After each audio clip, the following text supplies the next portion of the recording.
Hello and welcome to Yours and Mine's. I'm your host, DanManMtn, and on this show I will tour your personal builds from the Geek and Sundry Minecraft server, which you can access by subbing to Geek and Sundry on Twitch. Normally this show will run every other week on twitch.tv/DanManMtn, and then go up on YouTube, search for DanManMtn.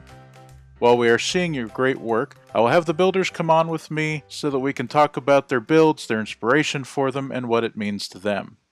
Today I have Tacobor, who will be showing us a creative build that I know has taken him some time and is amazingly complex for its simplicity.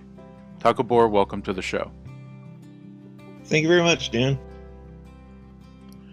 So I know you started, well, first of all, let's take a look at the outside of this great thing. And you said there was a mathematical or geometric name for this type of structure. What is that? That name is a Menger sponge. I actually saw it originally on one of the title pages for when I was logging into Minecraft. And then I ran across it when I was watching a math show on YouTube that I like. It's simply amazing. I mean, it's huge, and it's really great to come and fly through and take a look at all the different angles. It's made from just a single type of block, but it's really just incredible. The geometry of it, I guess, is the simplest way of putting it. You know, from large to small. And when you started, you actually just built one of the, we'll call it the larger cubes, the super cubes, like we're looking at on screen. How long did just one of them take you? Did that first one take you? That first one took me, I'd say, roughly 2 weeks because I hadn't gotten the technique down yet, so I was just experimenting on what the fastest way was to build it. And then how long did it take you to add to it to make all of the others that created the larger superstructure? Well, that took me probably the better part of 3 months because there's a lot more here than what it looks like. Yeah, for sure. And then, so why did you decide to add to it? Just decided, hey, let's go bigger.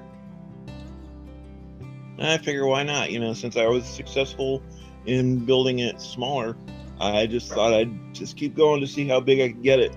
And I don't think that I could get it much bigger than this because I'd be intruding on other people's builds if I made it any bigger. Now, you said the other day how long it might take you to make the next step up. Do you remember what you calculated? Yes. What it is probably going to be close to 3 years if I were to make it bigger, because this block alone, at the size that it is, took me 3 months, like I said. So making 20 of these, I kind of calculated it out, and it would end up being like 2 years. And then you'd have to go to the rubber room and be on heavy medication, and that's not good for anybody. Not at all, I agree.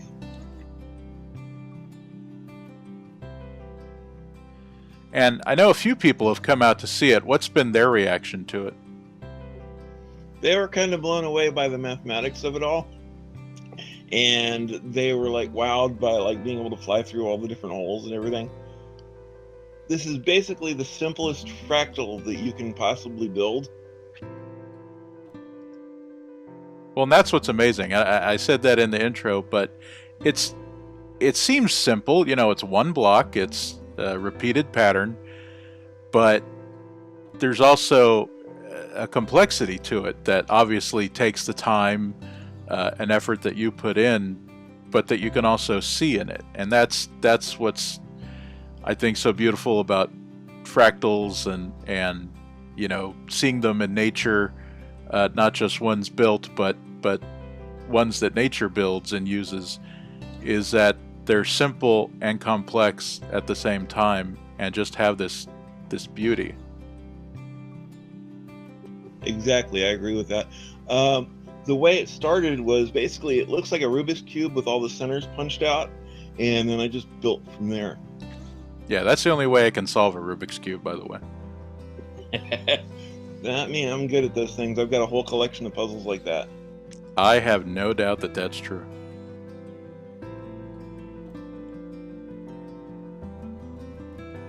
So any ideas for anything else like this you want to build, or are you taking a break from geometry? Well, from this kind of thing, I'm taking a break, and actually I'm kind of at a loss as to what to build next overall, to be honest. This was my big idea, and I actually borrowed it from a guy named Matt Parker, who you might have seen on Outrageous Acts of Science on the Science Channel, because this is his kind of thing. He actually showed how to build one of these out of paper, and I thought this would make something that I could build in Minecraft, so I did. And then I just wanted to see how big I could take it. Well, it's fantastic. It always amazes me and feels like I'm inside something special when I come in here, because it's just so perfect. It took me a while to get it that way too, because I did make quite a few mistakes along the way, for sure. Like what? Well, the obvious thing was either forgetting to put blocks in certain places or putting blocks where they weren't supposed to be. So like a misalignment? What are the hazards of building this? The hazards of building this is just the repetitiveness, becoming so boring, and just like I said, not being able to see what you're doing and putting things where they aren't supposed to be, or not putting enough, like you were saying. Someone should build an office building like this. That would be fun, yeah.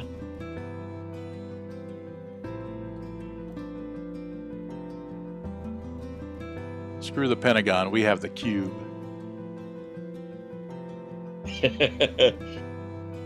What was it called again? It's called a Menger sponge. Yeah, I don't know if that quite instills the same level of aggression and might as the Pentagon does now. True, this kind of reminds me of a board cube, to be honest. Oh yeah, totally.